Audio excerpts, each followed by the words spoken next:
सीमा गुलाम हैदर निकली बहरूपिया दोस्तों। और जो इंटेलिजेंस एजेंसीज की खबर है, एटीएस यानी कि उत्तर प्रदेश पुलिस की एंटी टेरर स्क्वाड और इंटेलिजेंस ब्यूरो ने जो बातें बताई हैं, आपकी आंखें फटी की फटी रह जाएंगी दोस्तों।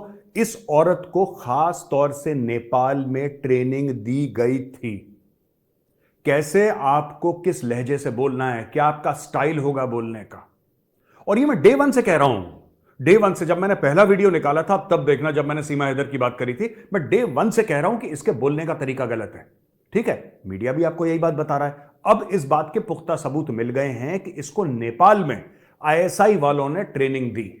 और ये ट्रेनिंग कैसे दी?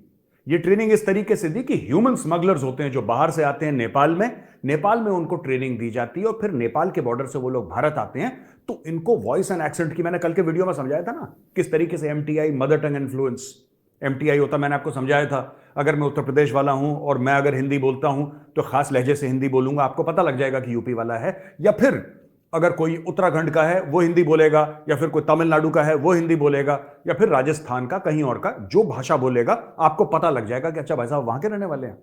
2 मिनट में आप पता लगा सकते हैं अगर आप भारतवासी और भारत में रहते हैं। इट्स नॉर्मल, आप पता लगा सकते हैं। इसका एक्सेंट ऐसा बनाया गया। अब मैं आपको पढ़ के बताता हूं उसमें लिखा क्या है, ना आपको मजा जाए तो सुनिएगा। कैसे क्या दिमाग लगाया पाकिस्तान ने, पकड़ा गया, जलील हुआ, वो बात अलग है, लेकिन क्या दिमाग लगाया बॉस, ये तो देखो, तारीफ तो करो इनकी जरा 1 मिनट। सीमा को प्रोफेशनल्स ने उसकी हेल्प करी to look like a woman from rural India, यानी कि उसकी वेशभूषा बदली कि आप ऐसे मत लगो, हिंदुस्तानी औरत ऐसे नहीं लगती।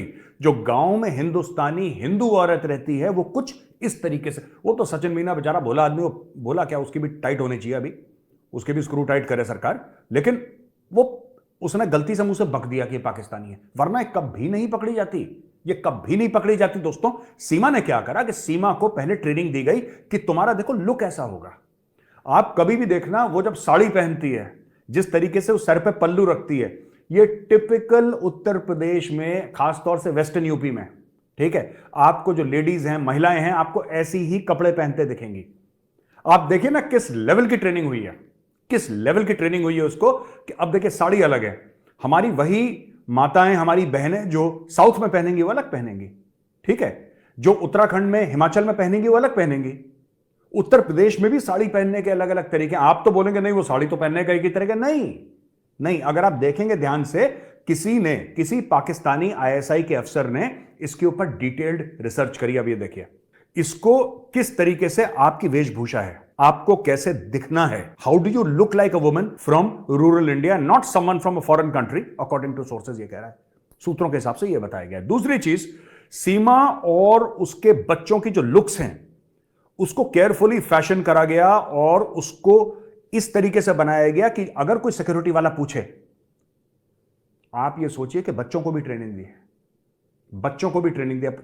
छोटे बच्चे तो मासूम होते हैं, तो उनको ऐसे माहौल में डाला गया। अच्छा, बच्चे क्या होते हैं, बच्चे सीख लेते हैं बहुत जल्दी, बच्चा कुछ भी होता है बहुत जल्दी सीख लेता है। वो तो हमारी उम्र जब बढ़ जाती है फिर हम लोग सीख नहीं पाते कोई चीज, नहीं, हमें उतनी दिक्कत आती है सीखने में, लेकिन बच्चे सीख जाते हैं। तो बच्चों को एक ऐसे खास माहौल में रखा गया। ऐसा नहीं कि बच्चों की ट्रेनिंग करी गई, लेकिन इनडायरेक्टली ट्रेनिंग करी गई। कैसे? बच्चों को एक खास माहौल में रखा गया। अब छोटा बच्चा 1 साल का, छोटा बच्चा 1 साल का, आप अगर 2 साल का बच्चा है, अगर आप उसको एक कमरे में रखें जहां पे सब लोग रशियन बोलते हैं और 24 घंटे सिर्फ रशियन बोल रहे हैं, तो बच्चा वही भाषा बोलना शुरू कर देगा, वो भाषा बोलना बच्चा शुरू कर देगा। तो ये हमें देखने की बात है दोस्तों कि ये हुआ क्या है यहां पे, किस तरीके से उसके बच्चों तक को ट्रेनिंग करी है और कितना अंदर तक ये मामला गया है।